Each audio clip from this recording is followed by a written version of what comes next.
Guys, sa video na ito ay gusto lamang natin mag-share ng awareness sa mga kababayan natin base sa experience ng iba. Dahil isang sikat na vlogger na si Eljan TV ay nagkalkal sa airport nung pauwi sila sa Pilipinas.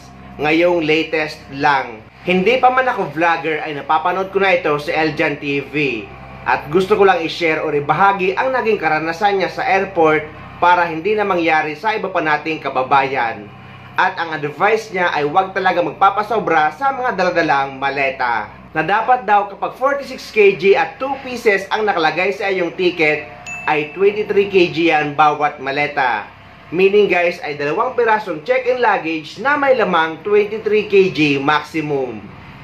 Mga idol, nagkakaroon nga kami ng problema dito kasi tinimbang namin dito yung aming mga bagahe. Meron akong malaking bagahe na sumobra ng kilo, kaya kita nyo naman dyan, nagbabawas ako. Kumuha pa ako ng karton na 3KD yung bayad ko para hinati ko na lang kasi sumobra yung aking malaking luggage, naging 35. Dapat po mga idol, pag nagbiyahe kayo, pag sinasabing 46, 23, 23, kailangan pong 23 lang talaga. So ayan, nagkalkal tayo dyan kasi binalance ko yung isang malaking bagahe, ginawa kong 23 to 23. Maraming salamat po sa nag-assist sa akin dito sa taga-balot kasi sinabi sa akin na hindi pwede yan, kailangan po 23 to 23 kasi mahigpit po ang Kuwait Airways pagdating sa bagahe. So sunod na lang po natin mga idol kasi pag doon tayo mismo sa loob, per baggage po yung babayaran natin at saka mas mahal. Kagaya din yan dito guys sa mga na-experience ng iba pa nating mga kababayan na nagkalkal ng kanilang maleta sa airport dahil over baggage sila. Napakamahal kasi guys kapag magbayad kayo ng excess baggage charges. Dito sa United Arab Emirates or dito sa Dubai Airport, bawat 1 kilo na susobra sa inyong maleta ay 100 dirham ang bayad. So unfortunately guys, kailangan natin magbawas ng mga gamit kasi excess luggage tayo. And pasensya na rin guys kasi namamalat talaga yung boses ko para ako nag-concert. So, ayan. So, mabuti. Hinatid tayo ni Toto sa airport. So, upon check-in, upon weighing ng ating luggages, talagang excess. They only allowed 50 pounds for check-in luggage. So, nasa 57 yata or 60 pounds tayo. So, we're going to fix it. So, aware naman tayo guys na excess talaga yung ating luggage. Kaya sumama si Papa Toto sa atin dito sa airport. And then, nag-park lang kami sa Park and Fly dito sa airport. And then, after this, titingnan natin kung ano yung pwede natin i-remove. 6 pounds. So, ayan, nag-check kami ulit kung ilang pounds pa yung 4 pounds. Kulang pa na. para ayusin natin na and make it 50. Yeah, here.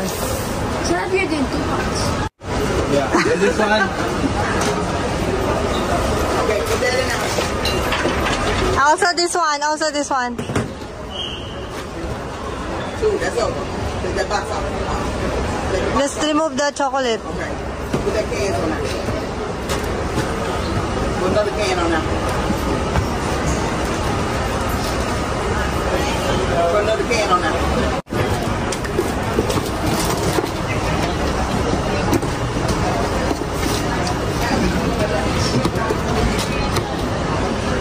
Ayan guys. Kasama yan dyan. Kaya nga, bubuksan ko muna. May ginawa ko. So, na-stress na 30 minutes na kami dito nag-unpack. Tawakan mo na. Hawakan mo kasi, Miggy. Hawakan mo.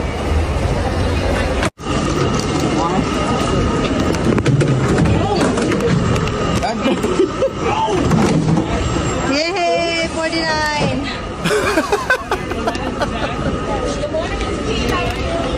Good morning, baby. How are you? Hey, man.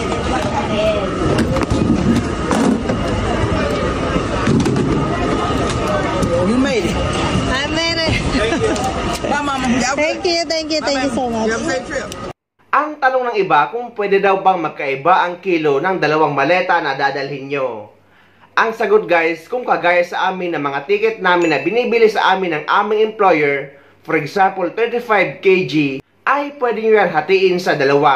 For example 20 kg at 15 kg naman yung isa. Ngunit kagaya kay Eljan TV na 46 kg na may nakalagay na 2 pieces, ay 23 kg bawat maleta lang ang maximum na allowed ilagay. Hindi pwedeng susobra sa 23 kg yung isang maleta dahil magiging over baggage ito.